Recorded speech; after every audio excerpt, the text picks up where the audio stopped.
പേളി മാണിയും ശ്രീനിഷ അരവിന്ദും മകൾ നിലയും സോഷ്യൽ മീഡിയയ്ക്ക് ഏറെ സുപരിചിതയാണ്. ഏതാനും മാസങ്ങൾക്ക് മുൻപ് തങ്ങളുടെ കുടുംബത്തിലേക്ക് പുതിയൊരു അതിഥിയെത്തിയ കാര്യം സമൂഹമാധ്യമങ്ങളിലൂടെ പേളി ആരാധകരുമായി പങ്കുവച്ചിരുന്നു. പേളിയുടെ സഹോദരി റേച്ചലിനൊരു ആൺകുഞ്ഞ് പിറന്ന വിശേഷമാണ് പേളി ഷെയർ ചെയ്തത്.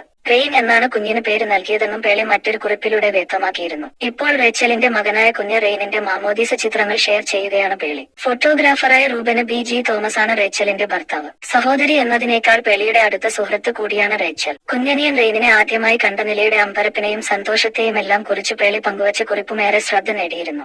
കുഞ്ഞനിയനെ കണ്ട് ആദ്യം നിലയൊന്ന് ആശയക്കുഴപ്പത്തിലായെങ്കിലും പതിയെ അവർക്കിടയിൽ അതിശയകരമായ ഒരു സഹോദര ബന്ധം വളരുന്നത് തന്നെ ഏറെ സന്തോഷിപ്പിച്ചുവെന്നാണ് പേളി കുറിച്ചത്. ലോകത്തിലെ ഏറ്റവും മനോഹരമായ ബന്ധങ്ങളിലൊന്ന് സഹോദരിമാർ തമ്മിലുള്ള ബന്ധമാണ്. ഞങ്ങളുടെ റെയിൻ ബേബിയെ എന്റെ കൈകളിൽ ഇങ്ങനെ പിടിക്കുമ്പോൾ ഒരിക്കൽ കൂടി ഞാൻ അമ്മയായതുപോലെ തോന്നുന്നു. റേച്ചൽ പ്രസവവേദന അനുഭവിക്കുമ്പോൾ എന്റെ അനുജത്തിക്ക് വേദന സഹിക്കാൻ കഴിയുമോ എന്ന് ഞാൻ ആശ്ചര്യപ്പെട്ടു. പക്ഷെ റേച്ചൽ ആയിരുന്നു ഏറ്റവും ശക്ത. ഇപ്പോൾ ഞങ്ങൾ റെയിനെ കണ്ടുമുട്ടിയ ദിവസം ഞങ്ങൾക്കിടയിൽ ഇതിനകം തന്നെ ശക്തമായ ഒരു ബന്ധമുണ്ടെന്ന് തോന്നുന്നു. തീർച്ചയായും അവൻ ഏറ്റവും വിലപ്പെട്ടവനാണ്. നില ഇപ്പോൾ ഒരു വലിയ സഹോദരിയായി. അവളാദ്യം അവനെ കണ്ട് അല്പം ആശയക്കുഴപ്പത്തിലായി. പക്ഷേ പിന്നെ വാവു എന്ന് പറയാൻ തുടങ്ങി. അവരെ നോക്കിയിരിക്കുമ്പോൾ അവർക്കിടയിൽ അതിശയകരമായ ഒരു സഹോദര ബന്ധം വളരുന്നത് ഞാൻ കാണുന്നു, പേളി കുറിച്ചു.